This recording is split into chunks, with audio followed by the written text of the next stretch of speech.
오늘부터 우리는 민수기의 두 번째 단락으로 들어가게 됩니다. 첫 번째 단락인 1장부터 10장은 약속의 땅에 들어가기 위한 준비와 드디어 발을 떼어 행진하는 장면을 다루고 있고, 마지막 단락인 20장부터 36장은 가나안 땅에 거의 다 도착해서 이제 약속의 땅에 들어가기 위해 재단장하고 새로운 마음을 갖는 내용으로 이루어져 있죠.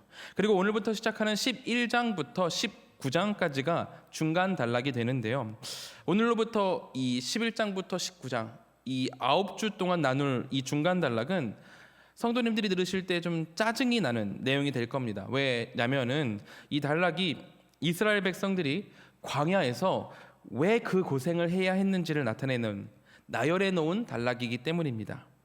다시 말해서 11장부터 19장은 이스라엘 백성들이 입이 이렇게 튀어나와 가지고 이게 별론데요, 저게 별론데요, 그렇게 불만을 터뜨리는 내용, 그리고 하나님께서 그에 대해서 벌을 내리시는 내용으로 채워져 있다는 거죠.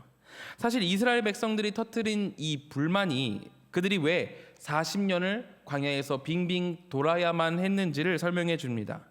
지도를 펴보면은 애굽에서부터 가나안까지의 거리는 그렇게까지 멀지는 않다고 해요. 대략 640km 정도 된다고 하는데, 자동차로는 한 8시간 정도 걸리고, 도보로는 나이가 많은 그룹과 그리고 어린 아이들까지 생각을 한다면은 길어도 3개월 정도 걸리는 거리라고 합니다. 그런데 성경에 따르면 이스라엘 백성들은 이 거리를 40년을 빙빙 돌았어요. 그들은 640km라는 이 거리 안에서 수없이 왔다 갔다 빙빙 돌았던 거죠. 제대로 가기만 하면은 반년이 채 걸리지 않는 거리를 이스라엘 백성들은 38년을 돌았던 거예요. 왜냐하면 앞서 이야기했듯이 그들은 40년 내내 불만이 가득했기 때문입니다. 물이 없어요. 야채가 먹고 싶어요.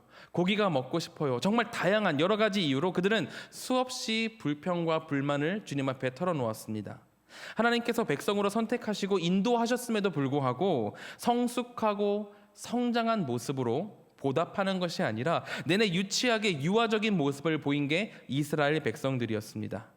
그렇게 하나님은 그들을 성장시킬 필요가 있으셨고, 그들이 어느 정도 선까지 올라오기 위해서 40년이란 세월을 그들을 가르치시고 단련하셨던 겁니다. 그렇다고 하나님께서 이들에게 맨 처음부터 아무것도 보이지 않으셨기 때문에 이들이 유아적이었고 유치했다라고 볼 수는 없습니다. 우리가 잘 알고 있듯이 하나님께서는 이들에게 최선의 최고의 방법들로 채워주셨잖아요. 애초에 하나님께서 그들을 애굽에서 탈출시키신 일이 기적이었습니다. 강이 피가 되고 개구리가 갑자기 여기저기서 튀어나오고 빛이 사라졌으며 죽음이 하나님의 말씀을 따른 집을 비껴가는 놀라운 일들이 있었습니다. 그리고 홍해가 갈라져서 그 사이를 직접 걸어간 게 오늘 본문에서 펑펑 불만을 터뜨리고 있는 그 백성들, 그 사람들입니다. 그리고 당장 오늘 본문 위에 있는 10장 마지막 절을 보면은 백성들이 진영에서 추스르고 출발할 때와 행진을 멈출 때를 묘사를 하는데, 그 광경이 글로만 봐도 굉장히 놀랍거든요. 제가 그 자리에 있었으면은 감격이 벅차서 가슴이 터질 것 같았을 것 같습니다. 모세가 궤를 출발할 때 이렇게 외쳤습니다. 10장 35절 말씀입니다.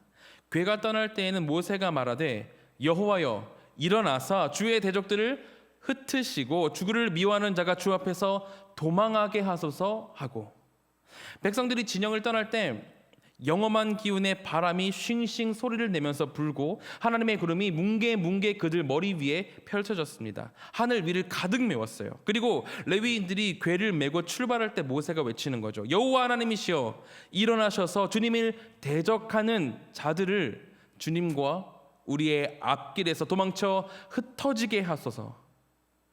온갖 악기가 소리를 내고 백성들이 환호를 지르며 엄청난 인파가 걷는 소리를 내는 걸 상상해 보세요. 누구든 그 자리에 있었다면 심장이 쿵쾅쿵쾅 될 정도로 놀라움을 느꼈을 겁니다. 오늘 본문에 나오는 이스라엘 모두가 이것들을 경험했습니다. 하나님의 인도하심을 받았고 큰 축복을 누렸어요. 이는 말로는 형용할 수 없는 아름답고 놀라운 그 무엇 이상이었습니다. 그런데 그런데 오늘 11장에서부터 19장까지 이스라엘은 불평하고 하나님께 반역한 모습을 보이고 있는 거예요.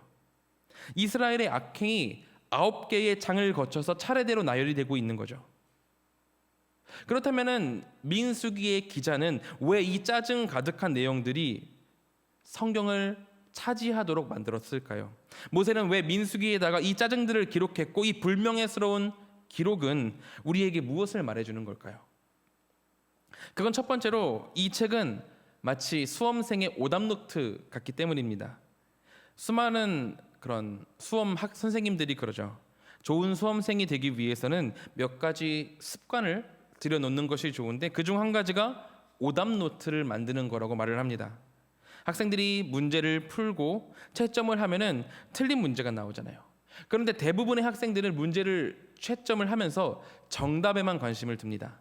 그리고 오답이 나온 문제를 제대로 살펴보질 않죠. 그러다 보니 다음에 비슷한 문제를 만나더라도 계속해서 또 틀리고 틀리는 거예요. 그래서 공부를 잘하는 학생들을 보면은 오답 노트를 만듭니다. 그래서 내가 어떤 문제를 왜 틀렸는가 꼼꼼히 살펴서 틈틈이 본다는 거죠. 그러면 다음번에 비슷한 문제를 만나더라도 충분히 그 문제를 풀어 나아갈 수 있는 능력이 자신에게 갖춰지는 거죠.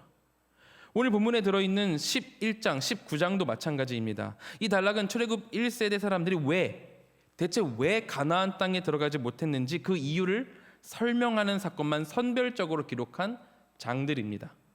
40년이란 세월 동안 수많은 일들이 있었겠지만 다른 사건들에 대해서는 기록하지 않고 이스라엘 백성들이 틀린 문제들, 오점을 남긴 그 문제들, 오답들만 잘 정리해서 기록해둔 게 민수기의 두 번째 단락인 오늘 본문이 있는 11장부터 19장입니다.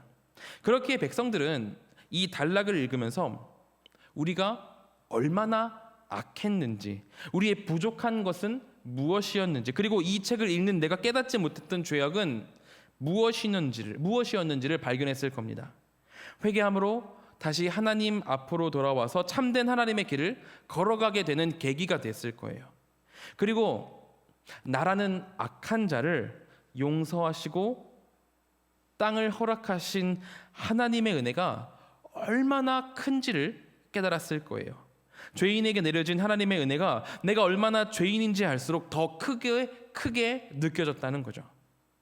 그리고 그것이 이 불명예스러운 기록의 두 번째 기능입니다. 바로 하나님의 은혜가 얼마나 큰지를 우리에게 알려준다는 거예요. 이 단락 앞 뒤로 약속의 땅에 들어가기 위한 준비 과정이 쓰여 있습니다. 이 단락 자체는 너무나도 악하고 불성실하며 불경한 기록이지만 이 불경한 기록 앞 뒤로는 하나님의 약속, 그리고 그 땅에 들어가기 위한 준비가 이 죄악 문단을 감싸고 있는 거예요. 시편 103편 8절부터 11절은 이렇게 이야기를 합니다. 여호와는 긍휼이 많으시고 은혜로우시며 노하기를 더디하시고 인자하심이 풍부하시도다. 자주 경책하지 아니하시며 노를 영원히 품지 아니하시리로다. 우리의 죄를 따라 우리를 처벌하지는 아니하시며 우리의 죄악을 따라 우리에게 그대로 갚지는 아니하셨으니 이는 하늘이 땅에서 높음같이 그를 경외하는 자에게 그의 인자하심이 크심이로다. 성경의 여러 부분에서 이렇게 이야기를 하듯이 우리 하나님께서는 긍휼과 인자가 풍성하신 분이십니다. 그 은혜가 오늘 본문이 위치한 단락을 통해서 우리에게까지 느껴지게 되는 거죠. 이스라엘의 그 수많은 죄를 감싸 안으시고 백성들을 훈련시키시고 빚어가시는 그 하나님의 사랑이 그 시대에게 이 책을 받아든 이스라엘 백성들에게 얼마나 감동으로 받아들여졌겠어요. 우리는 이렇게 부족하고 모자라지만, 우리는 이렇게 약하고 악해서 하나님을 떠나고 반역자가 되었지만, 그럼에도 불구하고 우리를 붙드시는 하나님의 은혜가 정말로 한이 없다는 것이 사실이구나, 주님께서는 영원히 찬양받으실 분이구나라는 이 깨달음이 그들의 온몸을 감쌌을 겁니다. 오늘 예배하는 우리 한가람의 모든 가족들 가운데에도 이 깨달음과 이 은혜가 함께하기를 소망합니다. 우리가 책으로 민수기를 읽으니까 이 민수기에 나오는 백성들이 뭐가 그렇게 불만이라 가지고 하나님 앞에 나와서 불평불만하는가 싶지만, 현실이라는 이 시간과 공간적인 제약 안에서 우리에게 대입한다면은, 우리가 만일 그 사람들이었다면 어떡했을까 이렇게 생각을 한다면은 우리도 얼마나 불평과 불만이 많은지 되돌아보게 됩니다. 저만 해도 얼마나 불평과 불만이 많은지 모르겠어요. 심지어는 주님의 일을 하면서도 불만이 나오더라고요. 제가 언젠가 수련회를 하는 중이었습니다. 수련회를 하는 중이었는데 선생님들도 수련회 이전부터 열심히 준비해서 부족함이 없었고, 아이들도 즐겁게 너무나도 재미있게 수련회를 잘 은혜롭게 참여하고 있었습니다. 모든 게 순탄하게 즐겁게 잘 진행되고 있었어요. 그때 정확하게는 기억이 안 나는데 4시라고 치면은 일 때문에 어떤 한 선생님이 일 때문에 일이 끝나고 4시에 도착하기로 되어 있었습니다. 근데 그 선생님이 아주 열심히 일을 하고 서둘러서 막 뛰어와가지고 땀을 뻘뻘 흘리면서 30분 전에 도착했어요. 3시 30분에 도착을 한 거죠.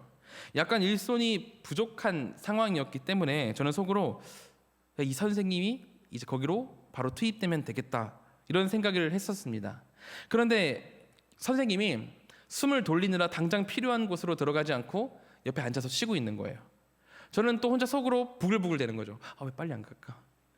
조금만 뛰고 조금만 쉬고 저기로 투입하면 안 되나? 그래서 결국 제가 가서 선생님 빨리 가서 투입 이렇게 보챘어요. 그랬더니 선생님이 얼마나 우리 선생님들이 너무 다 좋으세요. 진짜 귀하게 다 좋으신 분들입니다. 그래서 착해가지고 순종해서 가셨어요. 그걸로 가시는데 근데 가시면서도 이제 어느 정도는 서운한 기색이 내비쳐진 거죠. 그때 그 순간이 아직도 기억이 납니다.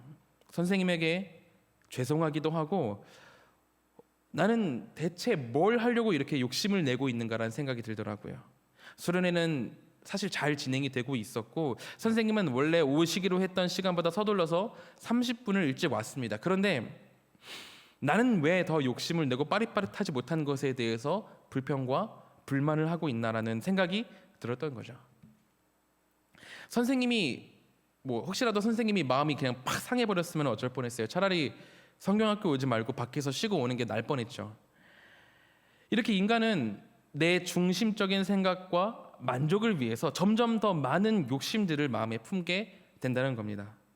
이스라엘 백성들이요 계속 고난의 길을 걷고 있는 상태가 아니었습니다. 하나님의 도우심을 여전히 받고 있었고 만나가 내려져가지고 물질적으로도 채우심을 경험하고 있던 그런 때였습니다.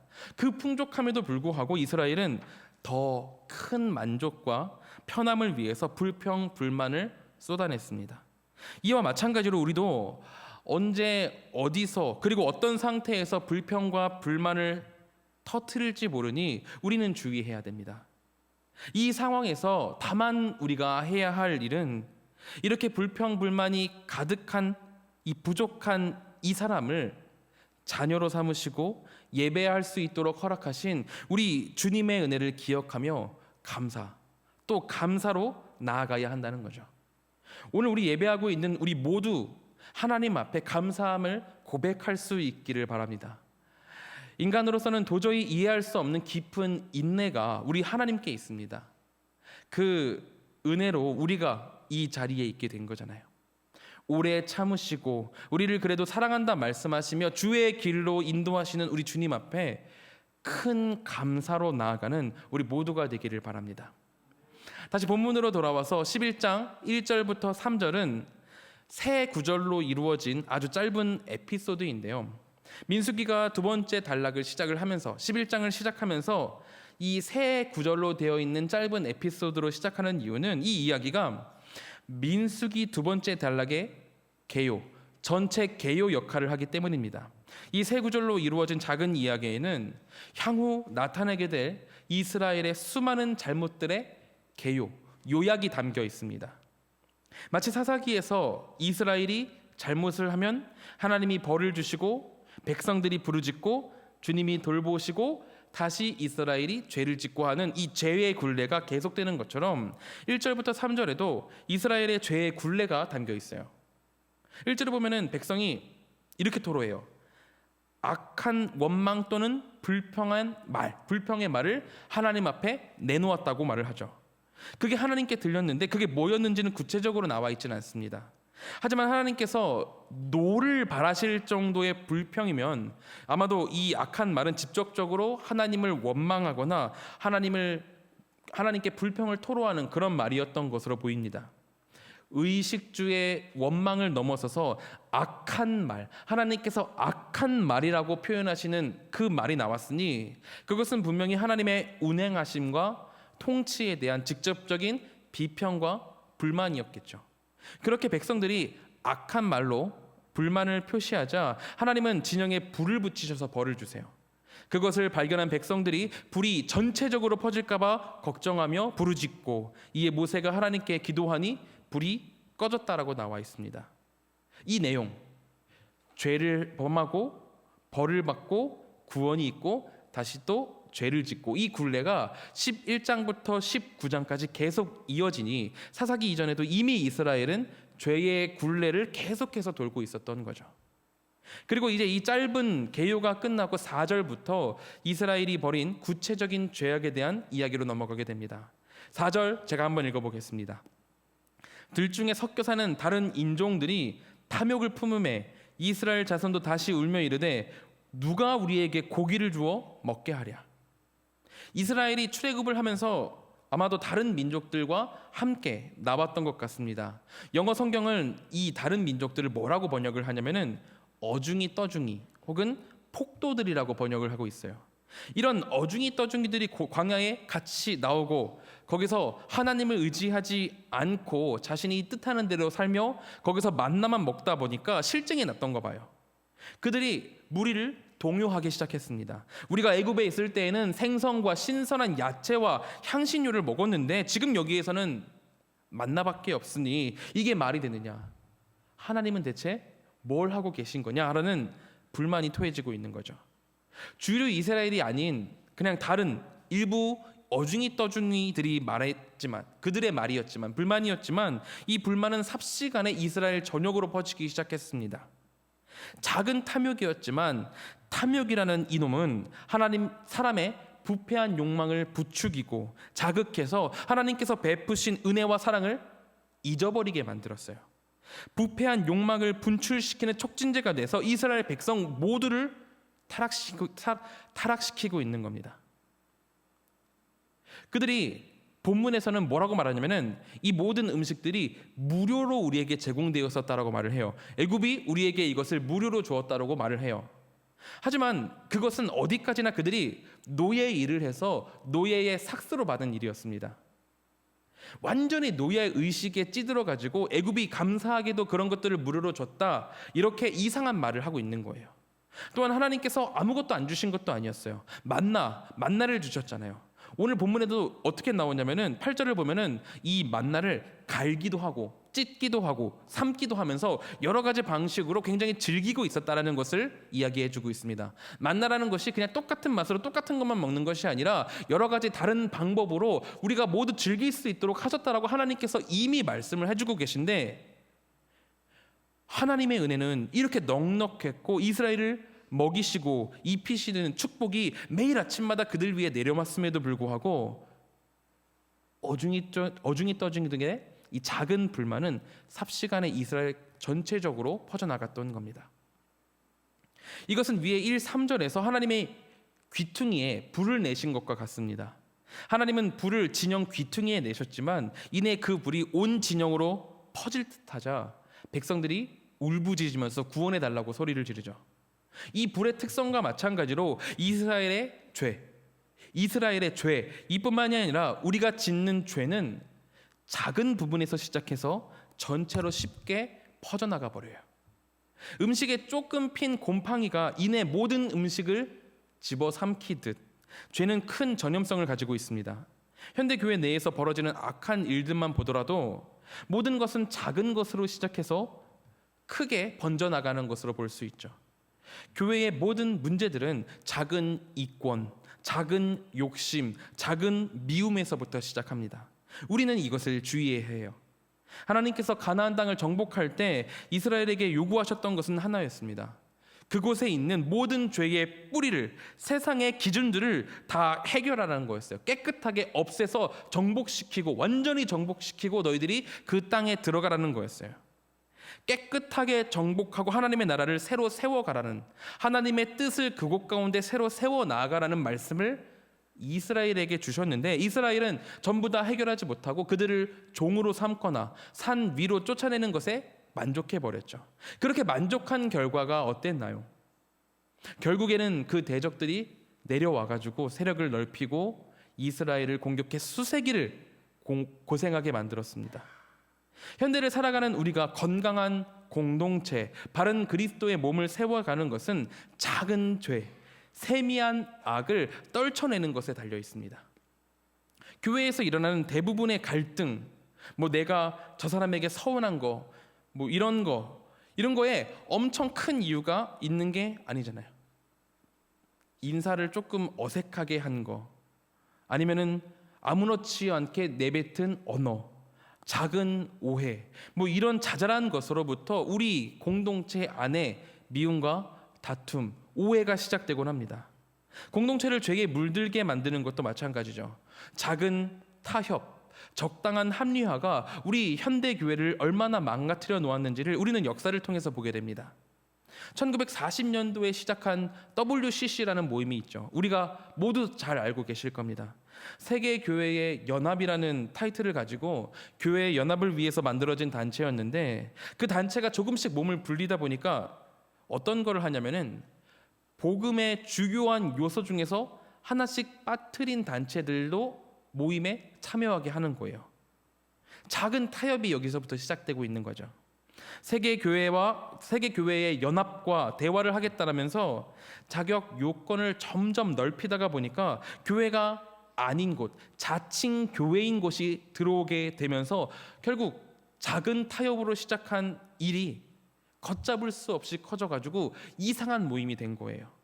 결국 어떤 일까지 있었냐면은 7차 캔버라라는 곳에서 일어난 그 WCC에서는 예수의 영을 불러일으키겠다면서 한국 토속 신앙인 살풀이와 초혼제가 공연되기도 했습니다. 더 이상 그 단체는 하나님의 공동체가 아닌 거죠. 하나님의 공동체라고 불릴 수 없을 지경에 이르게 된 겁니다. 그래서 여기에 남느냐 안 남느냐 이거 가지고 싸우느라 장로교 교단 내에서도 통합 측과 합동 측으로 나뉘고, 지금도 우리가 속한 합동 측에서는 WCC 하면은 이를 갈고 절대로 타협이 안 된다, 그들에 대해서는 좋은 얘기가 나올 수 없다라고 말을 하고 있잖아요. 우리는 이 작은 죄, 적당한 타협의 늪을 벗어날 수 있어야 됩니다. 하나님의 길을 따르지 않은 우리의 작은 행동이 공동체 가운데 어떻게 작용할지를 생각하고 두려운 마음으로 교회를 세워 나아갈 수 있어야 해요. 특히 지금 우리 공동체는 건축과 이사를 앞두고 있습니다. 일이 많고 마음을 모으기 어려운 과제가 주어져 있는데, 이럴 때일수록 우리는 죄의 전염성을 기억하면서 하나가 돼서 참된 하나님의 공동체로 설 수 있도록 서로를 돌볼 수 있어야 해요. 만일 이런 작은 수군거림과 깨진 팀워크가 계속된다면은 이 폐해가 곧장 누구를 향하게 되냐면은 우리 교회의 리더십을 타격하게 됩니다. 백성들이 이렇게 불만을 늘어놓고 장막 문 앞에서 울자 어떤 사람이 은혜를 잃고 무너지냐면은 모세가 무너져요. 10절입니다. 백성의 온 종족들이 각기 자기 장막문에서 우는 것을 모세가 들으니라. 이러므로 여호와의 진노가 심히 크고 모세도 기뻐하지 아니하여.